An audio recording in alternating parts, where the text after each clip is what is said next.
শুরুতে জানিয়ে দেব সরকার শঙ্কিত ও ভীত বলছে রফিকুল আলম মজনু। জানিয়ে দেব আমেরিকার আশায় আন্দোলন করলে ফলাফল আসবে না বলছে নুরুল হক নূর। জানিয়ে দেব বিএনপি জামাতের ষড়যন্ত্রের বিষ দাঁত ভেঙে দেওয়া হবে হুঁশিয়ারি জাহাঙ্গীর কবির নানকের। এছাড়া রয়েছে ভারতকে জানিয়ে গেলে নিরাপত্তার ব্যাপারটি সুরক্ষিত থাকতো বলছে ওবায়দুল কাদের।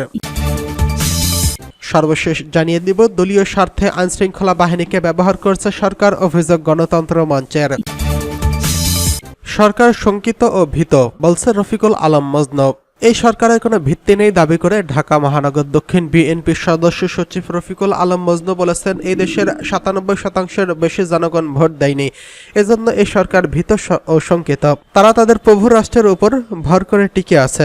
রাজধানীর নয়াপল্টনে ভাসানী মিলনায়তনে ঢাকা মহানগর দক্ষিণ বিএনপির জোন 3 এর সঙ্গে মতবিনিময় সভায় প্রধান অতিথির বক্তব্যে তিনি এসব কথা বলেন। রফিকুল আলম মজনু বলেন, বিএনপি যেন জনগণের পক্ষে না দাঁড়াতে পারে, সেজন্য জনগণ যেন কথা বলতে না পারে, সেজন্য একের পর এক নেতাকে গ্রেফতার করা হচ্ছে। নিরস্ত্র নেতাদের উপর সশস্ত্র হামলা চালানো হচ্ছে। সরকারের পৈশাচিক হামলা থেকে রক্ষা পাচ্ছে না সিনিয়র নেতারাও। সরকার মানুষকে কথা বলতে দেয় না, ভিন্নমত পোষণ করতে দেবে না। এরা একদলীয় শাসন ব্যবস্থার মাধ্যমে ক্ষমতাকে চিরস্থায়ী করতে চায়।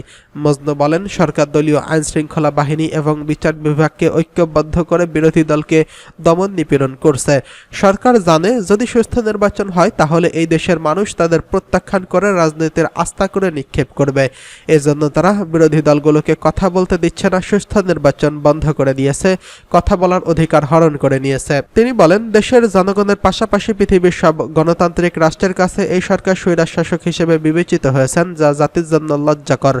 জোন 3 এর সমন্বয়ক লিটন মাহমুদের সঞ্চালনায় সভায় উপস্থিত ছিলেন ঢাকা মহানগর দক্ষিণ বিএনপির যুগ্ম আহ্বায়ক মাহমুদ মোহন এবং আব্দুস সাত্তার সদস্য ও দপ্তরের দায়িত্বে থাকা সাইদুর রহমান মিন্টু, এম এ মান্নান, ফরহাদ হোসেন, খালিদ সাইফুল্লাহ, রাজন সহ শাহবাগ থানা ও রমনা থানার বিএনপির নেতারা।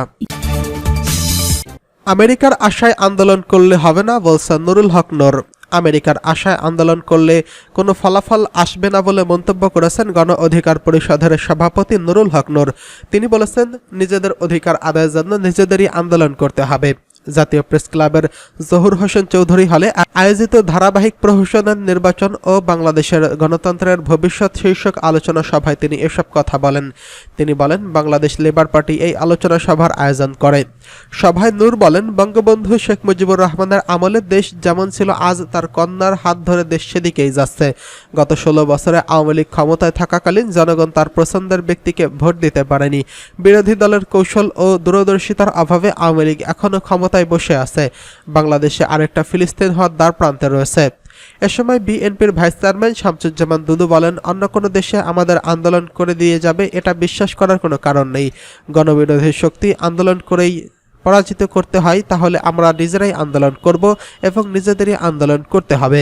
ছোট বড় সব দলকে নিজেদের নিজ জায়গা থেকে আন্দোলন করতে হবে, দেশকে বাঁচাতে হবে। শামসুজ্জামান দুদু বলেন, দেশ পরিপূর্ণভাবে ফ্যাসিবাদ প্রতিষ্ঠা হয়েছে। বাংলাদেশে ফ্যাসিবাদ প্রতিষ্ঠা করে রাজনীতিকে ধ্বংস করে ফেলা হয়েছে। গণতন্ত্রের যে স্বাধীনতা হয়েছে সেই দেশে এখন আর গণতন্ত্র নেই। এই সরকার দেশের সব প্রতিষ্ঠান এবং সব দলের আওতায় নিয়ে এসেছে। গণফোরামের মহাসচিব অ্যাডভোকেট সুব্রত চৌধুরী বলেন, একটা দানবীয় শক্তির রাষ্ট্র ক্ষমতা দখল করে আছে, এর বিরুদ্ধে লড়াই করতে হলে ঐক্যের কোনো বিকল্প নেই। সামনের কর্মসূচিগুলোতে আমাদের ঐক্যবদ্ধ হয়ে আন্দোলন করতে হবে। বাংলাদেশ ধ্বংসের দিকে চলে যাচ্ছে, অরাজকতার বিরুদ্ধে বিপ্লব করে দেশকে বাঁচাতে হবে। আমরা আবার রাজপথে কাঁপাবো, সরকার পতনে ঘটাবো। বিএনপি জামাতে ষড়যন্ত্রের বিষ দাঁত ভেঙে দেওয়া হবে, হুঁশিয়ারি জাহাঙ্গীর কবির নানকের। বাংলাদেশের বিরুদ্ধে বিএনপি জামাত তাদের ষড়যন্ত্র অব্যাহত রেখেছে। তাদের যে কোনো ষড়যন্ত্রের বিষ দাঁত ভেঙে দেওয়া হবে। তাদের এই বিষ দাঁত ভেঙে দিয়ে আমাদের বাংলাদেশের মানুষকে এগিয়ে নিয়ে যাব বলে মন্তব্য করেছেন পাট ও বস্ত্রমন্ত্রী ও আওয়ামী লীগের সভাপতিমণ্ডলীর সদস্য জাহাঙ্গীর কবির নানক। বুধবার 22 মে দুপুর 12টার দিকে পিরোজপুর ও দিনাজপুরের রংপুর ব্যবসায়ী ও দলীয় নেতাদের সঙ্গে মতবিনিময় সভায় সৈয়দপুরে তিনি এসব কথা বলেন। বিএনপির সমালোচনা করে মন্ত্রী আরও বলেন, আমরা এগিয়ে যাচ্ছি প্রধানমন্ত্রী শেখ হাসিনার নেতৃত্বে দেশের মানুষ ও অপশক্তির বিরুদ্ধে লড়াই করে জয়লাভ হয়েছি। আপনাদের দোয়ায় ভবিষ্যৎ ও বাংলাদেশের এই অপশক্তিতে জয়লাভ করব। এর আগে বিমানবন্দর অবতরণের পর পাট ও বস্ত্রমন্ত্রী জাহাঙ্গীর কবির নানককে ফুলেল শুভেচ্ছা জানান সৈয়দপুর উপজেলা সহকারী কমিশনার আমিনুল ইসলাম, নীলফামারী অতিরিক্ত পুলিশ সুপার সৈয়দপুর সার্কেলের কল্লোল কুমার দত্ত, সৈয়দপুর থানার ভারপ্রাপ্ত কর্মকর্তা শাহ আলম এবং দিনাজপুর পৌর আওয়ামী লীগ, সৈয়দপুর পৌর আওয়ামী লীগের বিভিন্ন স্থানের ইউনিট, বিহারি ক্যাম্প, উন্নয়ন কমিটি সহ স্থানীয় প্রশাসনের ঊর্ধ্বতন কর্মীরা। এ সময় বিমানবন্দরে জাহাঙ্গীর কবির নানককে ফুলেল শুভেচ্ছা ও স্বাগত জানান রংপুর, দিনাজপুর ও সৈয়দপুর স্থানীয় কয়েকশো নেতাকর্মী উপস্থিত থাকেন। ভারতকে জানিয়ে গেলে নিরাপত্তার ব্যাপারটি সুরক্ষিত থাকতে বলছে ওবায়দুল কাদের।